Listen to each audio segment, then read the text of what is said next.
नमस्कार दर्शकबिन, सगरमाथा टेलिभिजनको एसटिभी च्याटमा म यहाँहरूलाई हार्दिक स्वागत गर्छु। जीवराम भण्डारी। आज यहाँहरू सामुन्ने उपस्थित हुनुहुन्छ भरत दाहाल। उहाँ राजनीतिक विश्लेषक हुनुहुन्छ। हरेक घटनालाई उहाँ नजिकबाट निहालिरहनु भएको पनि छ। उहाँसँग आज म मूलत नेपालको आन्तरिक अवस्थामा बाह्य चलखेलका कुरा हामी बारम्बार सुन्ने गर्छौं। चाहे त्यो राजनीतिक क्षेत्रमा होस्, सञ्चारमा होस्, धार्मिक क्षेत्रमा होस्, अर्थात् नेपालको आन्तरिक अवस्थालाई आफ्नो अनुकूल अवस्था सिर्जना गर्नका लागि बाह्य क्षेत्रले नेपालमा लगानी गर्छ। सरकार कमजोर भएका कारण त्यो त्यसै चलिरहन्छ र त्यसलाई चेक गर्ने संयन्त्र छैन। नेपालको आन्तरिक अवस्थामा बाह्य लगानी ठिक कि बेठिक र यो चलखेललाई कसरी हेरिनुपर्छ, यिनै विषयमा म उहाँसँग कुराकानी गर्छु। सर्वप्रथम उहाँलाई स्वागत छ यहाँलाई। हजुर, धन्यवाद। अहिले पछिल्लो समयमा एउटा विषय चर्केर उठेको छ। नर्वेले 6 करोड 28 लाख लगभग रकम केही प्रयोजनका लागि दीक्षितजीहरूलाई दियो।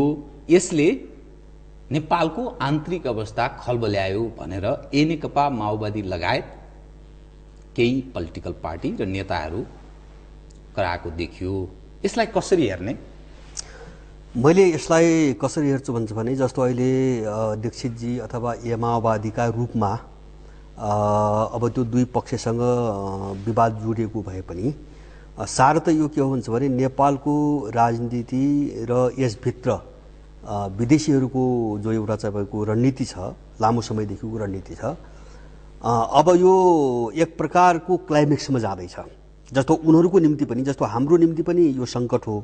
हाम्रो देश अप्ठ्यारो ठाउँमा पारिएको छ र त्यो मात्रै होइन, उनीहरूको बिचमा पनि सङ्कट छ। जस्तो नेपालको भू राजनीतिलाई अब कसले आफ्नो प्रभुत्वमा राख्ने र यहाँको राजनीति कसले चलाउने भन्ने उनको पनि चाहिँ एउटा प्रतिस्पर्धा छ र विदेशीहरूका बिचमा कुन देश र को मार्फत गर्ने भन्ने पनि, को मार्फत गर्ने र आफ्नो वर्चस्व कसरी स्थापित गर्ने यहाँभित्र। अब उनीहरूको त्यो चिज पनि सुल्झेको छैन। त्यसमा को बढ्ता प्रतिस्पर्धामा छन्? जस्तो विशेष गरिकन मैले अलिकति यो टुङ्ग्याउ, अब त्यो प्रतिस्पर्धा के हुन्छ भने, जस्तो उनीहरूको पक्षमा, उनीहरूमध्ये कसैको पक्षमा पनि अब यो समाधान निस्किएको छैन। त्यसैले त्यो प्रतिस्पर्धाको एउटा बिम्ब यहाँका केही मान्छेहरूको चाहिँ विवादको रूपमा देखिन्छ, पटक पटक देखिरहेको छ। र अब त्यही घटनाको एउटा चाहिँ पछिल्लो कडी हो भनी चाहिँ मलाई लाग्छ। अनि विशेष गरिकन यो पछिल्लो घटना पश्चिमी शक्तिहरू र भारतका बिचकै एउटा प्रतिस्पर्धाको प्रतिबिम्ब हो भन्ने कुरा केही घटनाक्रमहरूले पुष्टि गरे। जस्तो नेपाललाई कसको ग्रिपमा राख्ने, कसको ग्रिपमा राख्ने, अनुकूल बनाउने, जस्तो संविधान बनाउने कुरा छ। अब त्यसपछि अब यहाँको सामाजिक जीवन, अब धार्मिक जीवन, राजनीतिक जीवन, सबै चिजलाई ह्यान्डल गर्ने कुरा छ। र अब यो सबै प्रश्न के छ त भन्छ भने, उनीहरूको आफ्नो क्षेत्रीय अथवा विश्वव्यापी रणनीतिसँग जोडिएको छ सबै शक्ति राष्ट्रहरूको।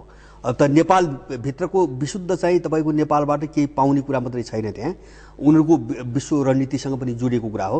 त्यसकारणले अहिले केही घटनाक्रमहरूले के देखाए त भन्छ भने, यो पछिल्लो घटना पश्चिमी शक्तिहरू र भारतका बिचको होइन एउटा टसल, एउटा बढ्दो चर्को द्वन्द्वको एउटा अभिव्यक्तिको रूपमा आयो भन्ने केही चिजहरूले पुष्टि गरे।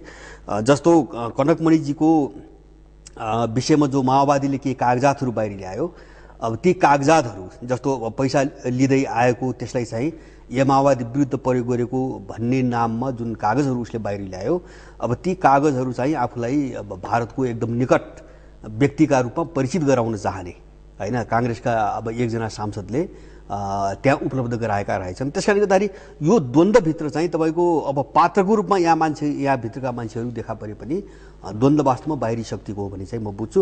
र त्यो नेपालको जो सङ्क्रमणकाल छ होइन, जो चाहिँ सङ्कट छ, यो सङ्कटको यो चरणको चाहिँ अभिव्यक्ति हो भने चाहिँ म बुझ्छु। यो ठिक कि बेठिक त यो जसरी यो प्रयोजनका लागि मात्रै अहिले मात्रै पैसा यसरी आएको छैन, यो त ओभरग्राउन्ड भयो।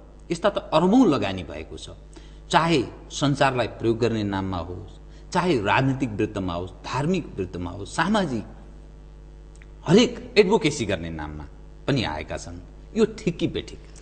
होइन, अब यो ठिक भने त प्रश्नै आएन होइन। जस्तो अब यो ठिक भने त प्रश्नै आएन र त्योभन्दा पनि महत्त्वपूर्ण कुरा अर्को के हो त भन्छ भने, जस्तो मैले अघि नै भने नि, यो चाहिँ केही बाहिरी शक्तिहरूको तत्काल यो बिन्दुसम्म आइपुगेको तपाईँको एउटा द्वन्द्वको, प्रतिस्पर्धाको एउटा बिम्बको रूपमा देखा पर्यो।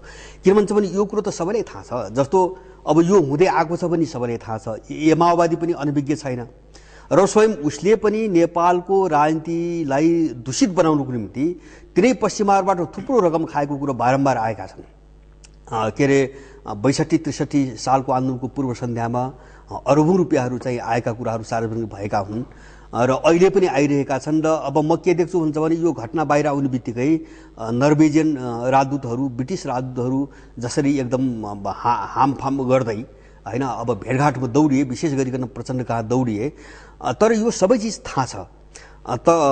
तर यो विशेष केही वर्षदेखि म यहाँ कस्तो देख्छु त भन्छ भने नेपाल विशेष गरिकन तपाईँको दरबार हत्याकाण्ड र अब 12 बुँदे समझदारी पछि नेपालमा झन्डै एकदम खुला रूपले एउटा समानान्तर सरकारहरू चलिरहेका छन् विदेशीहरूका। जस्तो भारतीय दूतावास अथवा चाहिँ वीरगञ्जको वाणिज्य महादूतावासको नाममा भारतीयहरूको एउटा समानान्तर सत्ता नेपालमा चलिरहेको छ र एनजिओ आइएनजीको नाममा चाहिँ तपाईँको पश्चिमाहरूको समानान्तर सत्ता चलिरहेको छ र यो सबै जीवन प्रणालीमा छ। जस्तो आर्थिक, सामाजिक, सांस्कृतिक सबै जीवन प्रणालीमा छ। त्यसैले गर्दाखेरि अब भित्र तपाईँको सार हेर्दै जानुभयो भने, जस्तो अहिले कर्मचारीहरूको पनि पिआरको कुरो यत्रो बवन्डर भएको छ, ग्रिन कार्डको कुरो उठेको छ, त सार तपाईँको खोतल्दै जानुभयो भने अब यहाँ त नेपालको त तपाईँको राज्य कहीँ पनि छैन। एउटा स्केल्टन भन्नुहोस् न, एउटा अस्थिपञ्जर, राज्यको चाहिँ आकारको एउटा अस्थिपञ्जर देखिन्छ, तर त्यसभित्र प्राण पनि छैन र त्यो जीवित पनि छैन, सबै चाहिँ बाहिर चलिरहेको छ।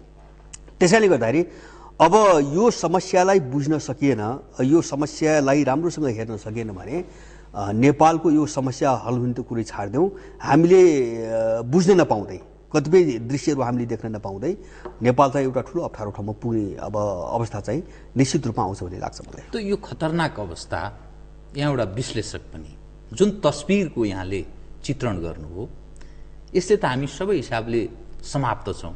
यो रोक्ने कसरी र यो कसले रोक्ने? त्यही भएर मैले बारम्बार भन्छु, जस्तो रोक्ने कतिपय मान्छेहरू भन्छन्, अब दलहरूबाट आशा गर्छन्, जस्तो अब संविधान सभा फेरि चुनाव भयो, अब संविधान बन्ला आदि इत्यादि कुराहरू गर्छन्। तर अब यो सोचाइसँग मेरो सधैँभरि विमति के हो त भन्छ भने, जुन मानिसहरू अथवा चाहिँ जुन दलहरू, जुन शक्तिहरू यो समग्र एउटा डिजाइनको एउटा भागको रूपमा काम गर्दै आएका छन् होइन, त्यसको एउटा अङ्ग, सामान्य अङ्गको रूपमा।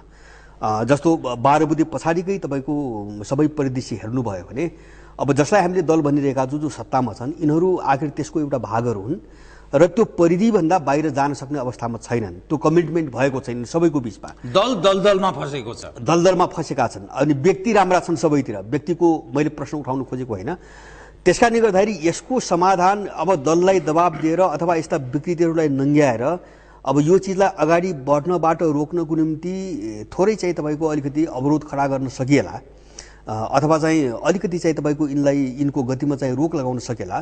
तर यो सङ्कटको समाधान अब यो सेरोफेरोबाट सम्भव मैले देख्दिनँ। यो राजनीतिक जो प्रक्रिया सुरु भएको छ यहाँ, अब यहाँबाट मैले सम्भव देख्दैन। त्यस कारणले अब एउटा चरण त के हो भन्छ भने, नेपालको एउटा चरण त के हो भन्छ भने, कस्तो स्थिति आयो भन्छ भने, नेपालमा हस्तक्षेप गरेर जुन शक्तिहरूले आफ्नो अभिष्ट पुरा गर्न खोजेका छन्, उनीहरू पनि अब अत्यन्तै बर्बर र नाङ्गो ढङ्गले प्रस्तुत हुनुपर्ने बेला आयो। अब मैले त्यस्तो सम्भावना देख्दैछु, जस्तो उनीहरूका बीचको सम्बन्ध होस् अथवा उनीहरू र नेपालीका बीचको सम्बन्ध, उनीहरूको टसल चाहिँ नेपालमा त्यो प्रतिबिम्बित हुन थालेछ र यो अब कटु भएर जान्छ। मैले त्यो भन्न खोजेको, जस्तो उनीहरूका बीचको टसल पनि कटु भएर जान्छ र उनीहरूको गतिविधि र नेपाली जनताका बीचको चाहिँ तपाईँको सम्बन्ध पनि कटु भएर जान्छ।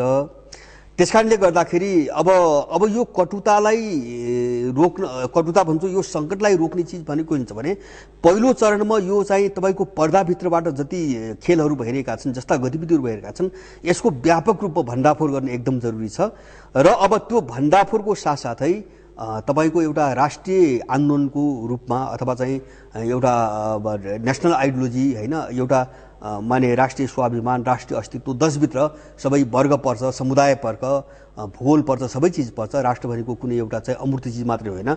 त यसको पक्षमा एउटा नयाँ खालको जागरण जबरजस्त उठान नगरिकन र यो अहिलेसम्म भएका जति औपनिवेशिक मूल्य मान्यताहरू छन् यो सबलाई विस्थापित गरेर नेपालको आफ्नो समस्याको मौलिकता होइन जस्तो खालको समस्या छ त्यसको समाधानको एउटा वास्तविक यथार्थपरक चाहिँ तपाईको एउटा समग्र कार्यक्रम पेश नगरिकन मैले यो संकट हल हुने देख्दैन। त्यसकारणले गर्दाखेरि अब उनीहरू पनि अत्यन्तै किन उग्र ढङ्गले आउँछन्, त्यो उनको बाध्यता हो।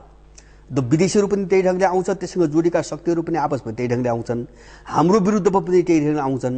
र मलाई त्यसको साथसाथै मलाई पनि के लाग्छ भन्छ भने यदि हामीले यथार्थतालाई साँच्चीकै अनुभूति गर्ने हो र एउटा लोकाचारको निम्ति, ढोङको निम्ति अब शिष्टताका कुरा छाडिदिने हो भने हामी पनि उनको विरुद्धमा कठोरतापूर्वक प्रस्तुत नभइकन अब हामी यो समस्याको हल गर्न सक्ने अवस्थामा हामी चाहिँ पुग्न सक्दैनौँ। त्यसकारणले गर्दाखेरि नेपालको अबको केही समय माने केही वर्ष चाहिँ सबै कोणबाट अत्यन्तै कठोरता र चाहिँ तपाईँको अत्यन्तै तपाईँको एउटा रुखो खालको परिवेशको सृजना अब हुने दिशातिर गयो भने चाहिँ मलाई लाग्छ। यहाँसँगको हाम्रो कुराकानी जारी रहनेछ तर एकैछिनको विश्रामपछि।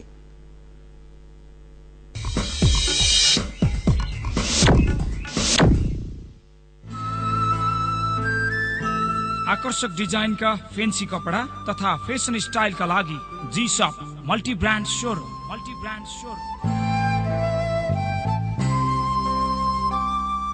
फैशन स्टाइल को लागि G shop multi brand showroom. Your satisfaction is our motto. G shop fashion style का लागि, आकर्षक डिजाइन का फैंसी कपड़ा का लागि। Branches new Baneshwar and Khichapokhari new road.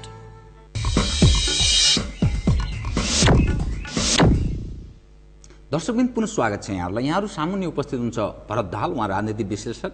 उहाँसँग म नेपालको आन्तरिक अवस्था आफ्नो अनुकूल सिर्जना गर्न विदेशीहरूले गर्ने लगानी ठिक कि बेठिक र त्यसले कस्तो अवस्था सिर्जना गरेको छ यही विषयमा उहाँसँग कुराकानी गर्दै थिएँ। पुनः स्वागत छ यहाँलाई। हजुर धन्यवाद। यहाँले भन्नुभयो नि पिपुल र ती बाह्य शक्ति बीच कटुता पैदा हुँदैछ, त्यो नाङ्गो रूपमा सार्वजनिक हुँदैछ भनेर भन्नुभयो। त्यो त राम्रो हो नि त झन्, होइन? परिपक्वता आएछ नि त नेपालीमा अब बिस्तारै बिस्तारै। मैले भन्न खोजेको त्यही हो। जस्तो मैले भन्न खोजेको पनि त्यही हो र त्यसको अर्को एउटा पाटो के हो भन्छ भने नेपाली जनता जति जति सचेत हुँदै जान्छ, जति कुरो बुझ्दै जान्छ, उनीहरूको पङ्क्तिमा सङ्कट पनि त्यही मात्रामा बढ्दै जान्छ। त हामीले कुरा बुझ्ने भनेको उनीहरूको सङ्कट बढ्ने कुरा हो। त अहिले हामी भित्र सङ्कट किन बढ्यो त भन्दैन, हामी यति लामो समयसम्म कुरा बुझेनौँ। त्यसकारणले उनीहरूले चाहिँ एकलौटी ढङ्गले काम गर्दै आए। त्यसकारणले गर्दाखेरि उनीहरूको हाम्रो चेतनाले जस्तो नेपालीहरू यसमा सचेत हुँदै जाने हो भने उनीहरूभित्र पनि सङ्कट आउँछ र उनीहरूका बिचमा पनि सङ्कट आउँछ। अब यो एउटा राम्रो पाटो हो। तर मैले अघि नै भन्न खोजेको कुरो के त हुन्छ भने यो परिस्थितिमा नेपालको सङ्कट जति गहिरो हुँदै गएको छ अथवा यसलाई चौतर्फी जस्तै गाँजे अहिले उनीहरूले, होइन, यसको समाधान बडो चाहिँ शिष्ट भाषा प्रयोग गरेर, होइन, बडो सहिष्णुतापूर्वक उनीहरूसँग अङ्कमाल गरेर अब यो सम्भव छैन। मैले जोड दिन खोजेको यति कुरा हो र यो संसारको इतिहासमा कहीँ पनि भएको छैन। र एउटा अहिलेको अवस्था के हो भन्छ भने तपाईँको देशद्रोहको एउटा चाहिँ तपाईँको पराकाष्ठा, नाङ्गोपन, होइन, उग्र देशद्रोह, उग्र चाहिँ जनविरोध, होइन, उग्र तपाईँको राष्ट्रिय आत्मसमर्पणवाद। त यसको चाहिँ स्वाभाविक प्रतिक्रिया के हुन्छ भन्छ भने अर्को पक्ष पनि उग्र बन्नै पर्छ। एक चरण अर्को पक्ष पनि उग्र बन्नै पर्छ। तर तपाईँ मैले विषयमा कुरा काट्ने जो मानिस छन्, जो पोलिटिक्स गरेका छन्, जो विभिन्न सङ्घ संस्था चलाइरहेका छन्, ती त यसैमा लपेटिएका छन्, यही लाभमा रमाइरहेका छन्। त्यो गर्छ कसले? होइन, त्यो उनीहरूले जस्तो उनीहरूभित्र जति पनि मान्छेहरू सम्बद्ध छन्, मलाई के लाग्छ भन्छ भने सबै मान्छेहरू नियतपूर्वक त्यो गरिरहेका छैनन्। धेरैको कुरो जागिरको कुरो होला, जागिरमा लागेका छन्, एउटा रोजगारीको सवाल पनि छ त्यहाँ मान्छे। तर ती संस्थाहरूमा काम गरी मुख्य मान्छेको कुरा गरौँ अहिले त अब यो कसले गर्छ भन्ने कुरा कस्तो हुन्छ त भन्छ भने जस्तो परिस्थितिले नै सबै आवश्यकताको पूर्ति गर्ने हो। जस्तो तपाईँको सङ्कट छ भने, समस्या छ भने त्यसको अर्को स्वाभाविक उत्तर के हुन्छ भने समाधान पनि छ। समाधान नभएको कुनै पनि प्रश्न समस्या बन्दैन। त्यसकारणले समस्या भइसकेपछि त्यसको समाधान पनि हुन्छ। त्यो समाधान चाहिँ तपाईँको वस्तुगत परिस्थितिले दिन्छ। त्यसकारणले गर्दाखेरि जस्तो अहिले हामी अब देशैभरि एउटा नयाँ सोचमा जाँदैछौँ। 7 सालदेखि हामी निरन्तर होइन रूप एकदम फरक धेरै ठुलो भिन्नता जस्तो देखिन्छ होइन। जस्तो प्रजातन्त्र, पञ्चायत होइन, अब 46 सालको बहुदल, अहिलेको लोकतन्त्र होइन, तपाईँको भाषा होइन, यिनी शब्द चयनहरूमा ठुलो अन्तर देखिन्छ। तर परिवर्तन केही पनि आएको होइन।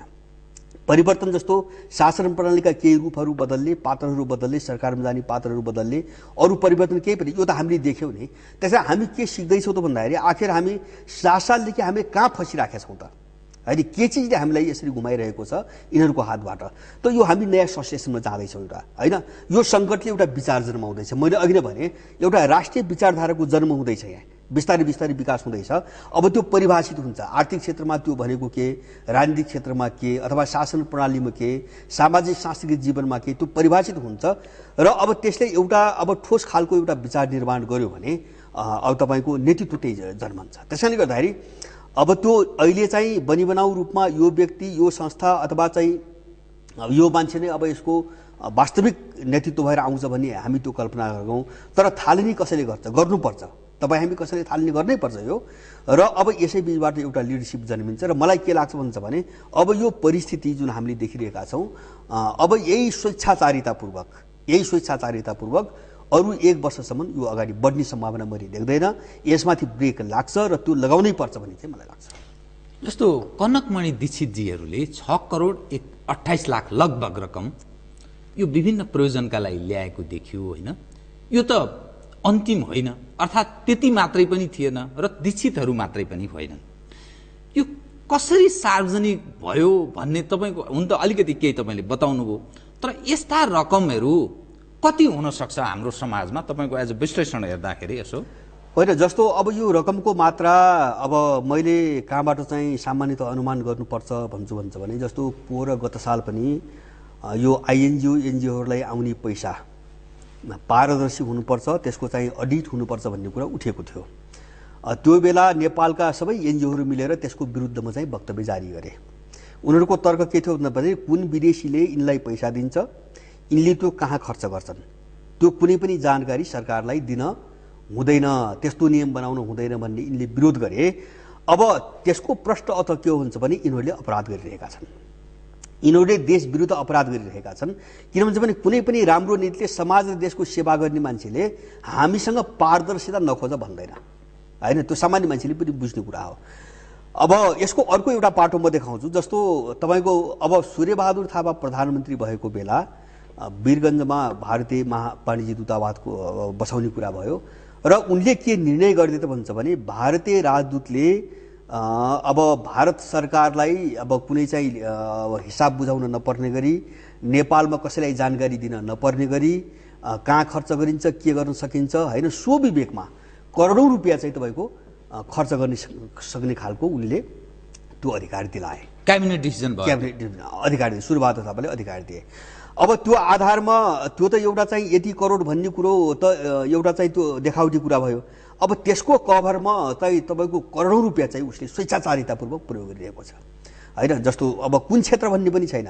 तपाईँको उसले सुरक्षा क्षेत्रमा ब्ल्याकमेलिङ गरिरहेको छ, आर्थिक क्षेत्रमा, राजनीतिक क्षेत्रमा मान्छे किन्ने तपाईँको एउटा आधार त कानुनी आधार त उनले बनाए। त यसरी चाहिँ एकातिर चाहिँ यिनीहरूको समानान्तर सत्ता, अर्कोतिर एनजिओ आइएनजिओको नाममा चाहिँ होइन यिनले गर्ने गतिविधि पारदर्शी हुँदैन भनेर होइन पश्चिमा शक्तिहरूको समानान्तर सत्ता। नेपालको यथार्थ यही हो अहिले होइन, हामीले भोगेको यथार्थ यही हो। त्यसकारणले गर्दाखेरि अब यो प्रवृत्ति जस्तो मैले भने नि यो सब चिज जे भइरहेको छ अब यो यसलाई बुझ्नको निम्ति नै हामीले अब यसलाई राम्रोसँग बुझ्नको निम्ति नै हामीले मैले पटक पटक भन्ने गरेको छु हाम्रा इतिहासका केही घटनाहरू राम्रोसँग यससँग जोडेर हेर्नुपर्छ। तिनी घटना चाहिँ अकारण र बिना प्रयोजन भएका छैनन्। जस्तो मैले पटक पटक बुदागत रूपमा भनेको जस्तो काङ्ग्रेसको निजीकरण, उद्योग धन्दा बेची खाने घटनाहरू, अब दासढुङ्गा हत्याकाण्ड भयो, माओवादी विद्रोह भयो होइन, अब वीरेन्द्रको हत्या भयो। त अब यी सबै घटनाहरूको काहीँ न काहीँ एक आपसमा सम्बन्ध छ र त्यसको समष्टि परिणाम चाहिँ अहिलेको नेपाल हो। त्यो घटनाले चाहिँ तपाईँको विश्लेषणमा नेपालको राजनीति जुन ठाउँमा उभिएको छ, जुन ठाउँमा पुगेको छ, यथास्थितिले रोकिँदैन र थप अर्को परिवर्तनको सङ्घारमा मुलुक पुगेको छ तपाईँको दृष्टिले? निश्चित रूपमा जस्तो हामी सामान्य के देख्छौँ हुन्छ भने जस्तो कुनै पनि शक्तिले गलत ढङ्गले हात हाल्यो भने त्यसको प्रभावको एउटा नियम के हुन्छ त हुन्छ भने मैले हात हालेँ भने त्यो चाहिँ त्यसबाट जो प्रतिक्रिया पैदा हुन्छ नि त्यो मैले सोचे ढङ्गले जान्छ भन्ने जरुरी छैन, किन रिएक्सन अर्को ढङ्गले पनि आउँछ। जस्तो त्यो सरल तर्कमा मात्रै हुँदाखेरि अब एउटा सोचको हुनसक्छ, तर त्यो प्रतिक्रियामा गइसक्यो, व्यवहारमा गइसक्यो भने त्यसको रिजल्ट अर्को पनि हुनसक्छ। जस्तो हामीले विश्वभरि देखिरहेछौँ नि, जस्तो पश्चिमी शक्तिहरू इराकमा पसे होइन, अफगानिस्तान पसे, लिबियामा पसे, तर अहिले निल्नु उकल्नु भयो उनीहरूलाई त्यहाँबाट हट्ने। किन परिवेश त्यस्तो बन्यो अहिले, किन भन्छ भने उनले जे सोचेका थिए सर्लक्क त्यसरी जाँदैन सबै चिज। जस्तो अहिले चाहिँ युक्रेनको घटना हामी देखिरहेका छौँ होइन।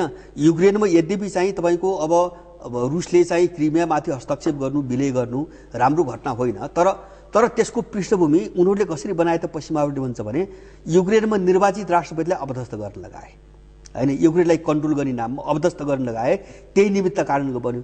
त्यस कारण मुख्य दोषी त उनीहरू हुन्। त्यस कारणले परिणाम के भयो त भन्दाखेरि उनले जे सोचको निम्ति चाहिँ तपाईँको अपदस्थ गर्न लगाए, युक्रेनलाई युभित्र लैजाने, नेटोभित्र सामेल गर्ने र गएर रसियालाई घेर्ने जुन योजना अन्तर्गत चाहिँ उनले त्यो गर्न लगाए, त्यो प्रत्युत्पादक भयो होइन। त्यस्तै गरेर यिनले नेपाल विरुद्ध जुन कदम चालेका छन् यहाँका दलहरूले अथवा चाहिँ विदेशी शक्तिहरूले, यो चाहिँ यिनको निम्ति सधैँभरि अनुकूल रहँदैन। निश्चित पनि यसले जो प्रतिक्रिया जन्माउँछ यसको यिनले सामना गर्नुपर्छ। त्यसैले गर्दाखेरि यो चिज चाहिँ अब तपाईँको सामना गर्न सक्ने खालको वस्तुगत परिवेश अब उनको पक्षमा रह्यो भने चाहिँ मलाई लाग्दैन। म त्यो डिस्कसमा म पुगेको छु। यो दीक्षित एन्ड कम्पनीको जो इभेन्ट सार्वजनिक भयो, यो चाहिँ दीक्षितका लागि त बुमर्याङ भयो नै, त धेरै पक्षका लागि यो खतरनाक देखियो है। देखियो हो, त्यही भएर मैले अघि उठाउनु भयो, मैले बिर्सिएको थिएँ। म एउटा घटना जोड्छु। जस्तो यो पनि मलाई कस्तो लाग्छ त भन्छ भने जस्तो अब माओवादीका अपराधका कुराहरू उठाएर उनीसँग बदला लिने होइन, अथवा चाहिँ त्यो कार्डलाई प्रयोग गरिकन होइन, कतिपय त अब अपराधहरू पनि गरेका छन्, जायज नाजायज सबै कुराहरू उठान भोलि प्रयोग गरिकन एउटा अभिष्ट चाहिँ पुरा गर्ने हिसाबले एउटा पक्षले चाहिँ कुराहरू उछाल्दै गयो होइन, जायज नाजायज दुवै किसिमले कुराहरू उछाल्दै गयो। अब त्यसबाट एउटा समस्या कस्तो आउनु लाग्यो त भन्छ भने जस्तो यो घटनाको अर्को एउटा पाटो मैले के बुझ्छु त भन्छ भने फुजेलको प्रकरण चाहिँ लामो समयदेखि चाहिँ केन्द्रबिन्दुमा छ, नेपालमा केन्द्रबिन्दुमा छ। अब त्यो चाहिँ तपाईँको बल्झियो भने यहाँ धेरैलाई समात्छ। जस्तो काङ्ग्रेसी वृत्तभित्र रामचन्द्र पौडेल खुलेरै बोले होइन, यो कनकमणिले जिम्मा लिनुपर्छ भन्ने भने उनी पनि आतङ्कित भए। भनेपछि त अपराधमा त माओवादी मात्रै होइन, यहाँ त सबै मान्छेहरू छन्। जस्तो हिजो माओवादी मार्ने नाममा चाहिँ अर्को थरी अपराधीले काम गरेका छन्, सेनाभित्र त्यस्ता मान्छेहरू छन्, पुलिसभित्र छन्, त डर सबैलाई छ। त्यस कारणले यो घटनाले के गर्न लाग्यो भन्छ भने चर्काउन लाग्यो, परिस्थिति चक्राउन लाग्यो, लहरो तान्दा पहरो गर्जने स्थिति आयो। गर्जने जस्तो भोलि अनसनकारी मर्दिए भने अथवा यो घटनामा तपाईँको अब छानबिन भएर एउटा यो टुङ्गोमा पुग्यो भने त नजिर त बन्ने भयो, सबै तान्निने भए। त्यस कारणले यसलाई विषयान्तर गर्नको निम्ति, यो मुद्दालाई विषयान्तर गर्नको निम्ति र अपराधका मामिलाहरूलाई अब यो सोलो डोलो मिलाएर, मैले यो भन्दैन कि तपाईँको युद्धकालमा भएका सबै चिजहरू अपराध हुन्, तर मैले यो पनि भन्दैन कि युद्धकालमा भएका सबै घटनाहरू राजनीतिक घटना हुन्। त्यस कारणले गर्दाखेरि त्यो सबै युद्धकालमा सत्ता पक्षले, संसदवादीले, माओवादीले सबैले गरेका अपराधहरूलाई राजनीतिक कभरमा लगेर टुङ्ग्याउनुको निम्ति यो षड्यन्त्र भइरहेको छ भन्ने लाग्छ मलाई। त्यसको निम्ति यसलाई चर्किन नदिनुको निम्ति इन्डियनहरूले चाहिँ तपाईँको त्यो दुईटा कागज माओवादीको हातमा उपलब्ध गरायो होइन, अन्त इन्डियनहरूले नै गराएको। जस्तो अमरेश कुमारको हातबाट माओवादीको हातमा गएपछि सबैको अगाडि त इन्डियनहरूले उपलब्ध गराएको हो। त्यस कारणले फुजेलको घटनालाई अगाडि बढ्न नदिन अथवा चर्किनको त्यस्ता खालका धेरै, किन भन्छ भने सिङ्गो माओवादी 10 वर्ष त तपाईँ इन्डियामा बसेर लडेको छ। लडेको मात्रै होइन, मैले पटक पटक के लेखेको छु भन्छ भने हतियार दिने, तालिम दिने, सेल्टर दिनेदेखि लिएर होइन पैसा दिनेसम्मका कामहरू उनले पनि गरेका छन्, पश्चिमाहरूले पनि गरेका छन्। तर यो भोलि चर्किँदै गयो भने त यो सबै चिज मुछिन्छ। भोलि तपाईँको भारत पनि मुछिन्छ, भोलि चाहिँ पैसा दिने पश्चिमी नर्वेजियन पनि मुछिन्छन्। त्यस कारणले गर्दाखेरि अब उनीहरूको बिचमा जो सङ्कट आउन लाग्यो यसलाई विषयान्तर गर्ने एउटा खेल पनि हो। र मलाई के लाग्छ हुन्छ भने अब यिनीहरू एकचोटि बसिकन यो सबै चिजलाई सामसुम पार्छन्, यो अगाडि बढ्दैन, मलाई त्यो विश्वास छैन। जस्तो अब कनकमणिलाई पनि बसाउलान्, प्रचण्डलाई पनि बसाउलान्, नर्वे बस्ला, इन्डियन बस्ला, किन बिचमा त हामीले त्यो देख्दै आएका छौँ। जस्तो एक चरण बेसरी लडाउँछन्, लडाएर त्यसमा बार्गेनिङ गर्छन् यिनीहरू होइन, एउटालाई कार्ड बनाएर बार्गेनिङ गर्छन्, त्यहाँ लेनदेन हुन्छ, लेनदेनपछि एउटा चाहिँ तपाईँको फेरि पनि त्यहाँ हाम्रा शासक भन्नेहरूको कुनै भूमिका रहँदैन। भूमिका पनि रहँदैन। यहाँ तपाईँको माओवादीबाट अनाहकमा मारिएका, राज्यबाट मारिएका, संसदवादीको चाहिँ तपाईँको योजनामा मारिएका कसैले यहाँ न्याय पाउनेवाला छैनन्। यो हुन्छ के भन्छ भने जस्तो चाहिँ त्यत्रो 15-20 हजार मान्छे चाहिँ तपाईँको मारेर समाप्त पारेर जसरी ठ्याक्क आएर चाहिँ एउटाको योजनामा यिनीहरू जुटे र अहिले एक ढिक्का छन् भन्नुहोस् न, एक ढिक्का छन् अहिले। अब आफूमाथि अब तपाईँ आफै प्रष्ट भाषा तपाईँ भन्नुहोस्, कति अपराधिक भाषा। रामचन्द्र पौडेल के भन्छ भने माओवादी फस्यो भने हामी पनि फस्छौँ भन्छ सोझे, होइन? त उनको भनाइले के बुझाइरहेछ भन्छ भने उनी अपराध गरेका छन्, त्यो बुझाइरहेछ त्यो भाषाले। नत्र हामी पनि फस्छौँ भन्ने कारण के त? उनीहरूको राजनीति यो प्रक्रिया त शान्ति के भन्छ भने उनीहरू जोगिने यथाशक्य 2-4 जना माओवादी अथवा चाहिँ सेना, पुलिस र संसदवादी कतैका तपसिलका निरीह बबुराहरूलाई शिकार फसाइदिने। जस्तो चाहिँ सेना समायोजन भयो नि, यत्रो 31,000 चाहिँ हाम्रा सेना छन् भनेर लगेर चाहिँ आफ्ना नजिकका चाहिँ तपाईँको 1000 जना मान्छेहरू जागिर खुवाएर चाहिँ राष्ट्रिय सेना बन्यो रे। हो यस्तै खेल हुन्छ भोलि। 2-4 जना मान्छे जेलमा हालिदिने, होइन? त्यसपछि चाहिँ उनीहरू चाहिँ मेलमिलाप गर्ने, उनीहरू सबै मेलमिलाप गर्ने, राजनीतिक कर्म छुट्याउने त्यो प्रयासतिर जान्छ भन्ने मलाई लाग्छ। एक चरण सधैँको निम्ति होइन, एक चरण यो मत्थर भएर जान्छ, एक चरण त्यसै जान्छ। यसपछि अब स्थिति अनुसार अब उनीहरूले जस्तो गोटी चाल्दैछन् नि अहिले, जस्तो माओवादी मधेसीहरूको मोर्चाबन्दी बन्ने, होइन? अर्कोतिर भोलि अर्काले मोर्चाबन्दी गर्ला, अब फेरि यिनको यो झडप सुरु हुन्छ, द्वन्द्व सुरु हुन्छ, अनि फेरि चाहिँ एउटा बिन्दुमा टसल हुन्छ, अनि लेनदेन सुरु हुन्छ। नेपालको राजनीतिलाई यसरी प्रयोग गर्दै जाने र छिट बनाउँदै जाने यिनको यो खेल हो र यो खेलभित्र चाहिँ देश र जनताको मुद्दा कहीँ पनि छैन। भरत दाहालजी, तपाईसँग लामो कुरा हुन सक्थ्यो तर हामीलाई समयले साथ दिएन, कार्यक्रममा आइदिनु हो, यसका लागि म यहाँलाई हार्दिक धन्यवाद दिन चाहन्छु। धन्यवाद यहाँलाई पनि। आदरणीय दर्शकवृन्द, उहाँ हुनुहुन्थ्यो भरत दाहाल। म लगायत मेरो सम्पूर्ण युनिटलाई कार्यक्रमबाट बिदा दिनुहोस्, तर सगरमाथा टेलिभिजन हेर्दै गर्नुहोला। नमस्कार।